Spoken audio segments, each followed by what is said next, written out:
Relation between omega nu and T by definition omega क्या है हमने लास्ट क्लास में डिस्कस करा था। ओमेगा होता है एंगुलर वेलोसिटी, इसको रेडियल वेलोसिटी भी बोल देते हैं। तो इसकी यूनिट थी रेडियन पर सेकंड ओमेगा की। तो by definition time period, by definition of time period a particle completes one revolution in time capital T, that is it traverses an angle of 2 pi radians in time capital T. Traverses का मतलब होता है travels, एक ही बात है, traverse करना या travel करना एक ही बात है, ठीक है। तो it traverses an angle of 2 pi radians in time capital T. तो क्या है यहाँ पर हम सर्कुलर मोशन की बात कर रहे हैं, ठीक है। तो सर्कुलर मोशन में हम ये वाला टॉपिक कर रहे हैं, रिलेशन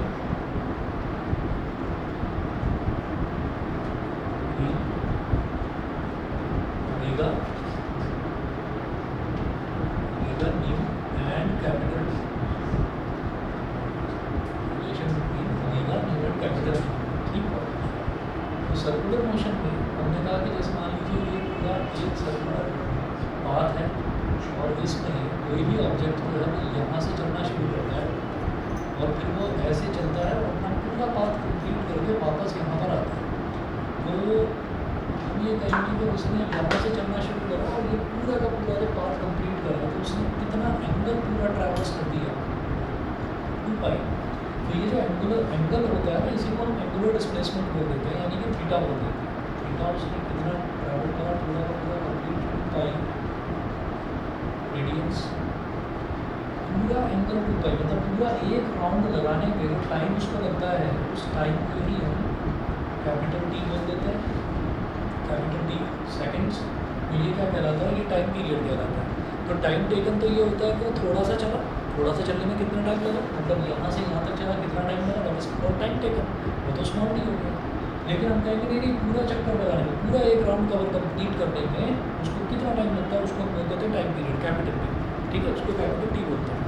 तो यहाँ पर ये बोल रहे हैं, देखिए when time small T is equal to capital T, angular displacement theta is equal to 2 pi radians. तो जब स्मॉल टी की वैल्यू कैपिटल टी है, theta is equal to 2 pi radians. तो एंगुलर वेलोसिटी कितना हो जाएगा, एंगुलर डिस्प्लेसमेंट अपॉन टाइम जो होता है एंगुलर वेलोसिटी, यानी angular velocity is equal to angular displacement upon time taken, जिसमें टाइम टेकन हमारा कैपिटल टी है। Omega is equal to angular displacement is theta, क्योंकि कैपिटल टी ये पूरा एक राउंड पूरा कंप्लीट करने में जो टाइम लगता है उसको स्मॉल टी में बोलकर कैपिटल टी बोलते हैं, ठीक है। अब पूरा एक राउंड कंप्लीट करने में थीटा उसको कितना ट्रैवल करना पड़ा, 2 पाई अपॉन कैपिटल टी। तो omega is equal to 2 pi upon capital T. तो ऐसे लिखेंगे, omega is equal to 2 pi upon capital T. हमें क्या करना था, relation between omega nu and T, omega और टी में तो रिलेशन ये आ गया। इसके बाद omega is equal to 2 pi upon T है, तो इसको क्या लिख देंगे, 1 अपॉन टी। 1 अपॉन टी ही तो न्यू होता है, omega is equal to 2 pi nu, ठीक है।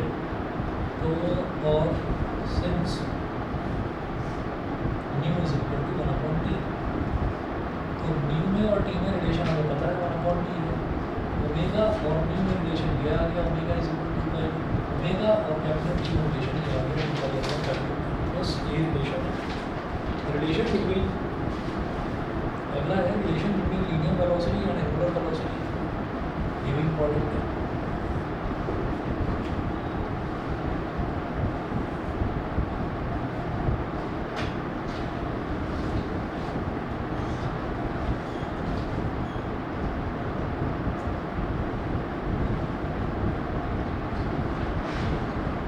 रिलेशन बिटवीन लीनियर वेलोसिटी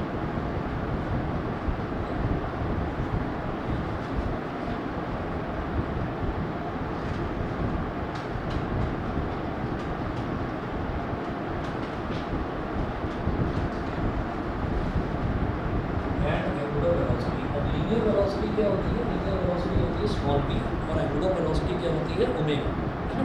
दोनों के बीच में रिलेशन होता है। देखिए, consider a particle moving along a circular path of radius small r, the angular displacement is, अब हमने यहाँ पर एक सर्कुलर पाथ ले लिया से ये सर्कुलर पाथ का सेंटर हो गया। वो जो पार्टिकल है वो पॉइंट बी पर था और वो पार्टिकल मूव करके पॉइंट बी पर पहुंच गया।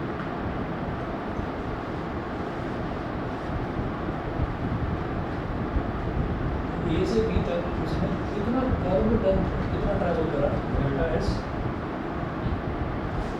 और एंगुलर डिस्प्लेसमेंट उसका कितना हो गया। वो हमने कहा कि वो भी कोई छोटा सा एंगल है, उसको थीटा ना बोलकर डेल्टा थीटा बोल दिया। उसका रेडियस है वो स्मॉल आर, ठीक है, radius small R. Consider a particle moving along a circular path of radius small R and angular displacement. तो एंगुलर डिस्प्लेसमेंट हमने बताया था कि theta is equal to length of arc upon radius होता है। Theta is equal to L upon R होता है। तो जो लेंथ ऑफ आर्क है वो यहाँ पर डेल्टा एस है, तो डेल्टा एस अपॉन आर हो गया। तो delta theta delta S upon R, एक चीज़ तो ये होगी। फिर क्या करेंगे, इसी को यही जो रिलेशन है इसको हम लिखेंगे dividing both sides by delta T, dividing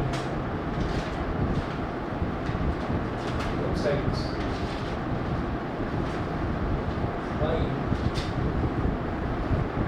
delta small T. ठीक है, दोनों तरफ डेल्टा टी से डिवाइड करते हैं, तो delta theta upon delta T is equal to, इसको ऐसे लिखो one upon R into delta S upon delta T.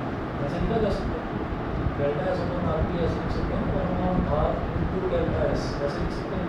तो वन अपॉन आर ऐसे लिखा, delta S upon delta T, तो दोनों तरफ में डेल्टा टी से डिवाइड कर दिया। फिर कहेंगे taking limit delta T tending to zero on both sides, taking limit delta T tending to zero on both sides. दोनों तरफ आपको क्या करना है, ये जो डेल्टा टी है डिनोमिनेटर में, यानी कि स्मॉल अमाउंट ऑफ टाइम, ये स्मॉल अमाउंट ऑफ टाइम कितना छोटा है, ये इतना छोटा है कि लगभग जीरो के बराबर है। तो delta T tends to zero, हमने ये ले लिया दोनों तरफ लिमिट, ये लिख दिया। मैं लिखने वाला हूँ limit delta T tending to zero, delta theta by delta is equal to limit delta T tending to zero बराबर R into delta S by delta T हो गया। तो अगर कहीं पर भी जैसे यहाँ पर delta theta by delta T लिखा हुआ है, और जो डिनोमिनेटर वाला जो डेल्टा टी है, तो फिर टेंड्स टू जीरो, अगर ये जीरो को टेंड कर रहा है तो इसी को D theta by D T बोल देते हैं। लिमिट वगैरह फिर हटा देते हैं, इसी को D theta by D T बोल देते हैं। तो ये हमारा अगले स्ट्रक्चर हो गया D theta by D T, D theta by D T is equal to one upon are.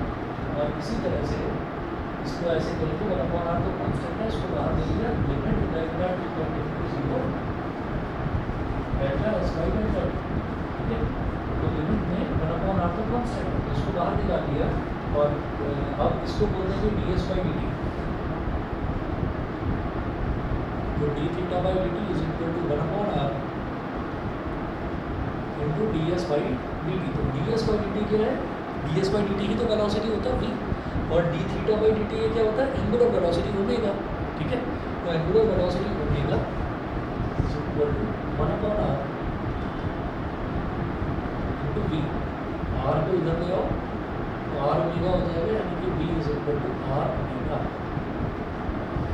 ये लीनियर वेलोसिटी और एंगुलर वेलोसिटी का ये रिलेशन है, v is equal to R omega.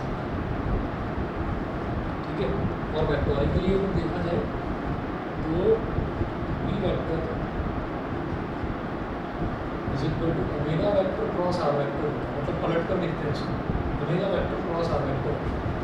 ठीक है, चलिए जी, ये हुआ हमारे पास इन दोनों के बीच का relation, v is equal to R omega. ये क्लियर है? ठीक है, ये छोटे छोटे डेरिवेशन ना पूछे जा सकते हैं इस चैप्टर में। उसके बाद देखिएगा, अगला देखते हैं, लास्ट टॉपिक है इसका एंगुलर एक्सेलरेशन। एंगुलर एक्सेलरेशन का डेरिवेशन नहीं करना है, सीधा सीधा करिए बस उसको कि the time rate of change of angular velocity of a particle is called its angular acceleration. Average angular acceleration delta bar is equal to delta omega by delta T.